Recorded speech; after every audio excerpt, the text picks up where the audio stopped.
Planeta Fútbol presenta a Carlos Antonio Vélez en Palabras Mayores.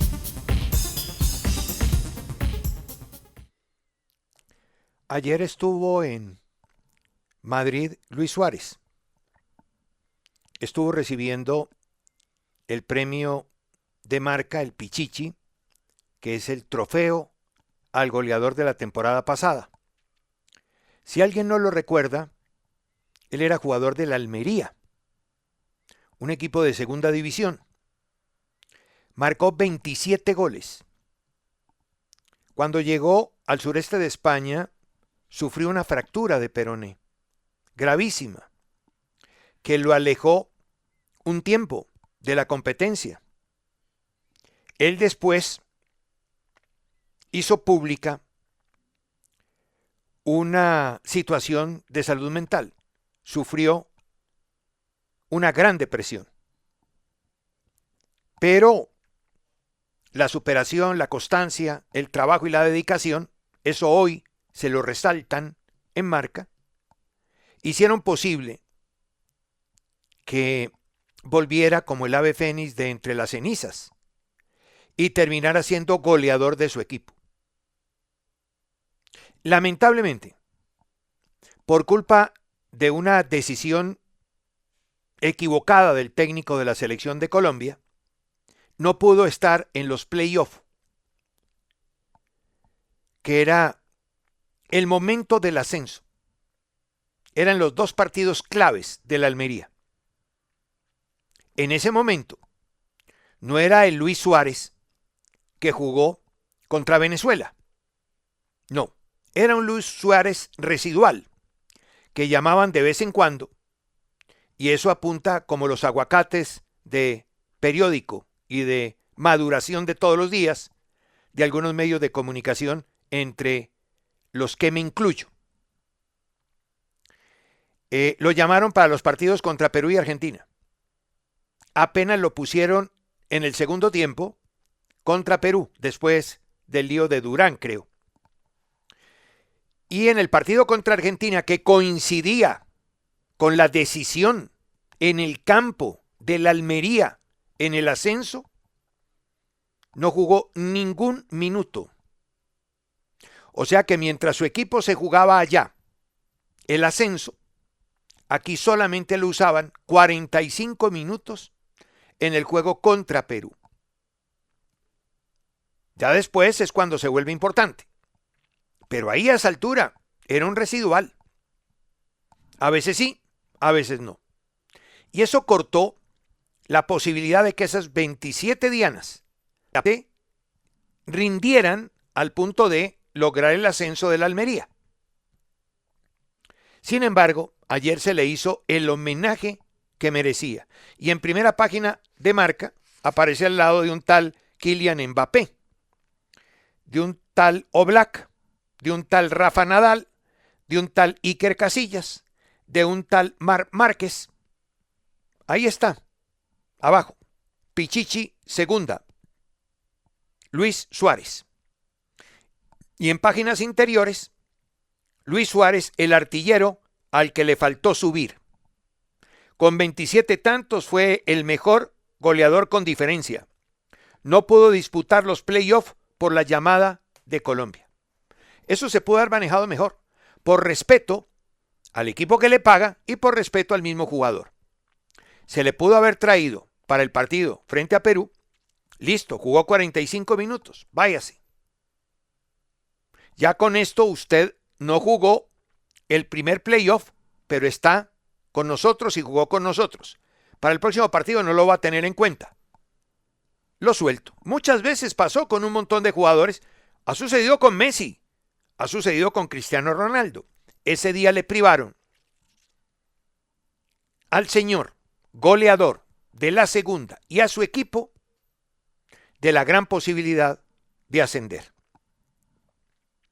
Ya que estoy hablando de campeones y cosas similares, hoy podría darse el título de Flamengo, el primer título de Carrascal en el fútbol brasileño. ¿Qué tiene que pasar? Hoy hay dos partidos. Flamengo juega contra Atlético de Minas Gerais. Partido que transmitirá Win a las 7:30. Si Flamengo gana y Gremio vence a Palmeiras, esta misma noche será campeón Flamengo. Y seguirá como campeón a Lima mañana o pasado mañana, de cara al juego del sábado, que es la final de la Copa Libertadores. Y eso es lo que, imagino, están buscando. Claro que no depende directamente de Flamengo. Depende también de Gremio. Que no gane Palmeiras, que gane Gremio. Carrascal entonces podría, con esta playa de compañeros que tiene, levantar su primer trofeo en el fútbol brasileño. Además llegó y se acomodó rápido, ¿ah? Y jugó bien, y parecía cuando lo llevaron que iba a ser alternativa y resultó ser titular del equipo. Y ahí comparte con Danilo, con De Arrascaeta, con De la Cruz, con Enrique, con Eric, con Jorginho. Un equipo que es el más europeo de los sudamericanos. Entonces hoy Carrascal podría ser. Los que no fueron, Castaño y Quintero, anoche. No vi el primer tiempo, vi el segundo tiempo. En el segundo tiempo, cuando entró Juanfer, el equipo tuvo un arreón, iba perdiendo 1-0, y en 2 minutos marcó 2 goles. Y marcó 2 goles desde jugadores que habían llegado del banco. Subiabre, que había reemplazado a Costa, y Juanfer, que había reemplazado a Salas. Un remate dentro del área del pelado jugador de la sub-20, y luego Juanfer queda un balón ahí en zona 14 de Tastás, jugada que también había iniciado Subiabre por izquierda, y Juanfer dispara sin ningún tipo de oposición y la pone contra el palo de la mano izquierda. Lejano ese remate del arquero. Entró un poco más adelante Vergara y Duván tuvo que ver con el 2-2 porque fue hacia adentro, arrastró marca, liberó un espacio por el costado izquierdo y por ahí se logró el remate que terminó en un autogol. Hoy las calificaciones que le dan a los jugadores son estas. Castaño, como no vi el primer tiempo, no lo vi jugar. 1 punto. 1. Descalificación absoluta. Y a Quintero le dan 5. En Racing, a Duván Vergara le dan 6.5.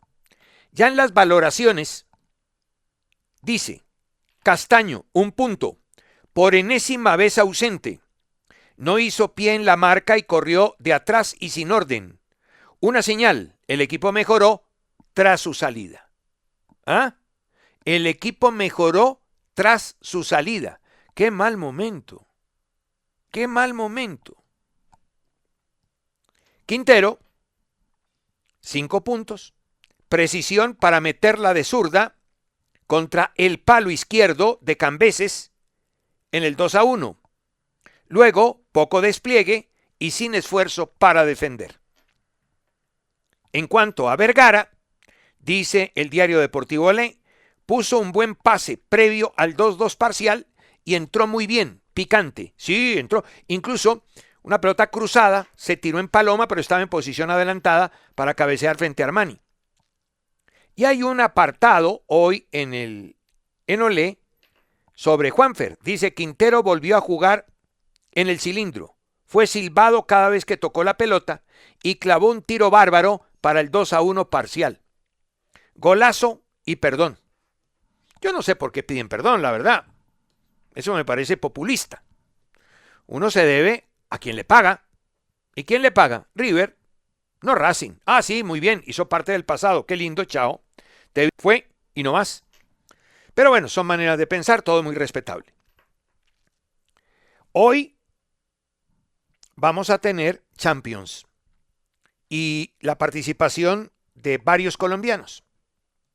Hoy, por ejemplo, el que anda ahí metido y que ha sido una de las sorpresas de este recorrido de 4 fechas, estamos en la quinta, son 8 en fase de grupos.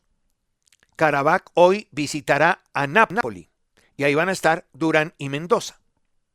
Galatasaray va a jugar de local en el infierno de Estambul, así le llaman a su estadio, frente al Unión Saint-Gilloise, y ahí va a estar Davinson Sánchez.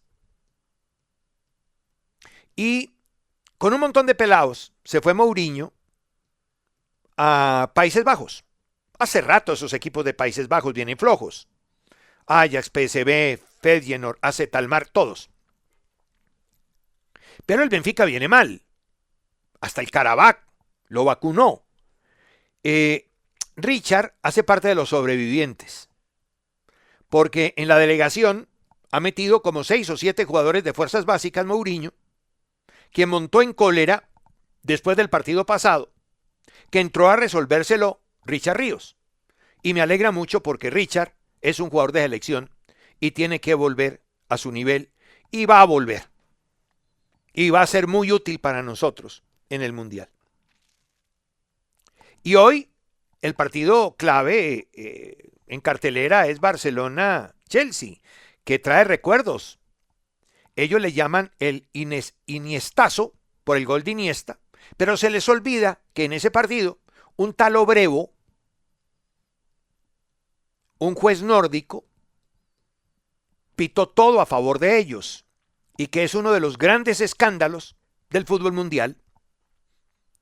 Si los jóvenes no saben de qué se trata, los invito a que pongan en los buscadores Obrevo y ahí les va a salir toda la historia, incluida la confesión del susodicho árbitro, porque admite todos los errores en contra del Chelsea y a favor del Barcelona. Me imagino que hoy eso no se va a repetir, me imagino. Lo del Real Madrid es una cosa que nosotros debemos tomar como ejemplo. Esas zonas de confort son muy jodidas. Ancelotti les dejó títulos, sí, claro. ¿Y quién va a discutir todo lo que ganó Ancelotti? ¿Pero cómo lo ganó? Lo ganó con nóminas bollantes, económicamente costosas, y siempre a través de una gestión de vestuario que pasa más por convertirse en un abuelo con un mensaje paternal y motivacional que sirve, sí, claro. Pero recuerden que también dejó de servir cuando se necesitaba el auxilio. Este tipo de técnicos generalmente tienen buenas campañas, mientras los jugadores estén bien. Cuando los jugadores empiezan, porque todos los jugadores del mundo, en todos los equipos del mundo, tienen épocas maravillosas y tienen épocas bajas, malas. El jugador bueno tiene malas épocas y el jugador malo tiene buenas épocas. Es así. Lo que pasa es que el jugador malo tiene más épocas malas y el jugador bueno más épocas buenas. Pero cuando al jugador le falla algo o a los jugadores no les funciona lo que normalmente hace que muchos equipos ganen, apoyados en las jugadas, las individualidades, las acciones a balón parado, un montón de cosas aisladas del juego como tal, o que hacen parte del juego, pero que no son el juego integral.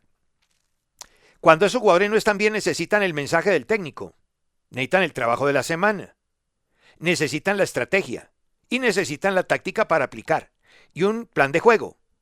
Pero eso generalmente esos técnicos motivadores no lo tienen. A veces se apoyan en auxiliares que les dan una mano. Pero Ancelotti es de esos. Fíjense que cuando no tuvo chequera como en el Everton terminó 10º. Y cuando no tuvo la plantilla con la que contó, en donde ganó, como en el Nápoles salió por la puerta de atrás, acusado incluso por el señor Di Laurentiis, que fue el dueño o es el dueño del equipo. Pues bien, él ha dejado una pésima costumbre, lo mismo que dejó Pekerman aquí, que es casarse con unos jugadores, sobarles el lomo, dejarlos hacer lo que les da la gana. Eso sí, ustedes me responden en los partidos. Concentraciones laxas, en donde entra y sale todo el mundo, pero de manera clandestina y todo el mundo entre comillas. Permisos para llegar el día que quieren, irse el día que quieren, no ser convocados porque esto o aquello, en fin, ese tipo de cosas, esa zona de confort terminan haciendo mucho daño. Y terminan haciendo daño cuando llega un técnico exigente. Y eso fue lo que pasó aquí en el Madrid. Que llega un técnico exigente con una idea moderna que necesita que todos corran, que todos marquen, que todos jueguen. Y se encuentra con unos señoritos a los que les venían sobando el lomo. De todos los que están sindicados, el que más tristeza me da es Valverde. Porque yo de Vinicius espero cualquier cosa. Pero de Valverde no. Porque Valverde es un uruguayo que las tiene muy bien puestas y que es un jugador guapo. Pero él cree que es Kroos y creyó que lo iban a poner de Kroos. No, él es muy bueno, pero no es Kroos. Entonces le tocó cubrir una zona del campo lateral y se molestó. Camavinga igual, que no es titular. El titular es Tchouaméni.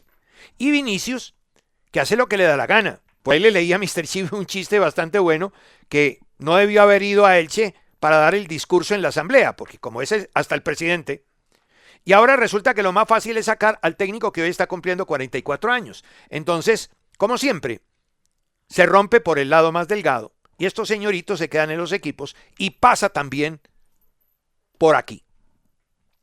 Lo lamento, la comparación es válida, me excusan, pero hay que aprovechar la oportunidad para decir tal y cual son las cosas.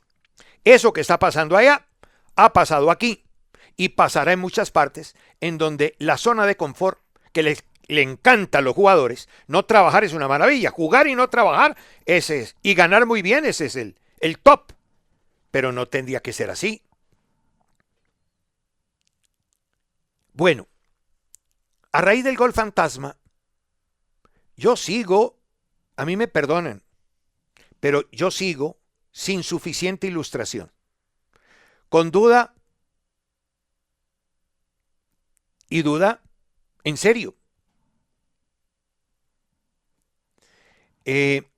Ayer sacaron un video que lo tomaron en la tribuna y muy bueno, sí, excelente. Parece que queda claro que no es de inteligencia artificial, que es un video real, y uno tiene que creer, y yo creo. Sin embargo, como no trago entero, tomo probióticos por la mañana, porque es que tragar entero jode el estómago. Entonces yo no trago entero en nada. Ayer tomé ese video e hice unas instantáneas seguidas del momento en que supuestamente entra. Y hice lo que todo el mundo hace. Se lo entregué a inteligencia artificial. Y le pregunté, ¿en una de estas imágenes el balón supera totalmente la línea de gol? Y me ha contestado, en las dos imágenes el balón está cerca de la línea de gol, pero no parece haberla cruzado completamente. Según la regla del juego, el gol es válido si todo el balón ha pasado totalmente la línea de gol entre los postes y por debajo del travesaño. En ambas imágenes es visible parte del balón aún sobre la línea o prácticamente tocándola. Por lo tanto, no se puede afirmar que haya superado completamente la línea de gol. Eso pregunté y eso me contestó. Cualquier cosa se lo dicen a inteligencia artificial, no a mí. Yo simplemente digo que tengo todavía una duda. ¿Y cómo se saca uno una duda de estas? No se la saca con un video, pues sí, que es muy distinto a lo que el VAR vio, en eso estamos claros. Esto se saca a través de lo que la FIFA ha hecho. 7 cámaras en un arco, 7 cámaras en el otro, y el famoso goal line. El famoso goal line. Esa es la única manera. Ah, bueno, ahí está el ojo de halcón, que es muy parecido. Y está también unos sensores que ponen en los palos, que es ya una apuesta barata. Pero el goal line, que cuesta una fortuna, vea, ¿sabe cuánto cuesta el goal line? La instalación por estadio, entre 250,000 y 500,000 dólares. Para aquellos que dicen, oiga, ¿y eso por qué no lo ponen en Colombia? Esta Dimayor es un desastre y estos tipos de, no joda, estos tipos de la televisión. Instalación, 250,000 a 500,000 dólares. Mantenimiento anual de 30,000 a 50,000 dólares. Equipamiento especializado, cámaras de alta velocidad, servidores, software propio, instalación profesional, calibración precisa. Aquí dice, en la Premier inglesa el costo por club fue de cerca de 250.000 libras esterlinas y cada estadio debió cubrirlo individualmente. En la Liga Española se estimó un costo de hasta 4 millones de euros. ¿Tiene la plata? ¿Alguien nos puede ayudar? Y ¿saben qué es lo más grave de este tema? Que es que de esas acciones, si hay una, no hay dos en un año. ¿Cuántas llevamos en este campeonato? En Copa Libertadores, en Copa Sudamericana, parecidas a lo que sucedió en América Junior. ¿Cuántas acciones de esas ha habido? ¿En serio? ¿Cuántas? Si ha habido dos, no hay tres. ¿Todo ese platal para eso? La solución es esa. Y como aquí no existe esa solución, entonces, para mí, hay duda razonable. Y ya está. Y no me voy a poner a discutir con nadie, cada uno diga lo que quiera, el que cree que es gol, y el que cree que no es gol, no es gol. Y ya, listo. Ok, no hay ningún problema. Pero la solución es esa. Oiga, qué tristeza esto de los árbitros, ¿se dieron cuenta? Para un partido como América Medellín, ponen un árbitro que tiene, creo que 25 partidos. Sí, creo que son 25 partidos. Yo tenía aquí el dato. Sí, ese muchacho, América Medellín, Carlos Márquez, tiene en su carrera 20 y pico de partidos. Definitivamente aquí también hay club de amigos, ¿ah? Y ponen en riesgo todo. Miren, un árbitro imberbe en América Junior. Ahora otro de la misma tesitura en el partido Independiente Medellín, América de Cali. Y así sucesivamente. Hoy arranca la fecha, a la mano de Dios, con Santa Fe Tolima. Les doy una noticia. Pablo Repeto está en Bogotá. Ya vino a firmar su contrato. El arreglo es completo. Faltan detalles que apurarán los abogados en el día de hoy. No intervendrá hasta que no termine la participación de Santa Fe. O sea que Independiente Santa Fe es responsable, o el responsable de Santa Fe es el profesor López, hasta donde llegue Santa Fe. A partir de ahí, se encargará Pablo Repeto de la campaña de Libertadores. Tiene 64 partidos en Libertadores, Repeto, con un subtítulo de Libertadores, con clasificaciones a octavos y cuartos, también tiene eliminaciones, cómo no, pero se quería un hombre con experiencia en Copa, ahí lo tiene. Está en Bogotá, creo que llegó ayer, pero no ha tenido contacto con el plantel ni lo tendrá. No ha ido a la sede, no hablará con los jugadores, nada. Se respeta totalmente lo que está haciendo el profesor López. Más bien me está preocupando una cosa, y ya que voy a conectar con Daniel y los compañeros de Despierta Win. A ver, han desmantelado lo poco que quedaba de Millonarios y entonces hablan de las grandes contrataciones. Y sí, lo de Carlos Darwin es muy bueno y tal. Y leo con sorpresa que se podría dar la repetición de lo del Mosquera, de lo del venezolano, de lo del brasilero ese que trajeron de Bolivia. Dizque pelean el Deportivo Cali y Millonarios por un jugador llamado Kevin Velasco. Pues sí, yo me acuerdo de él. Tiene 28 años y yo no podría asegurar que es mejor que lo que tienen en Millonarios y que lo que están sacando. Es que, a ver, ¿por qué Millonarios no mira quiénes son los que hacen el scouting en Millonarios? Porque la tragedia de Mosquera y de ese venezolano fue un desastre. Y ahora miro que Kevin Velasco casi nunca juega. De junio acá, desde el 7 de mayo, desde el 7 de mayo a hoy, con Atlético Paranaense, tuvo solamente 5 apariciones. 5. Y no jugó los partidos completos. O sea, traen un jugador como la gran novedad y la gran solución con esta hoja de vida. A lo mejor le sale y resulta superior a Angelito Di María, yo no lo sé. Pero yo lo que sí sé es que Millonarios no se puede equivocar otra vez. Dani, Millonarios no se puede equivocar otra vez. No está en esta final. No está.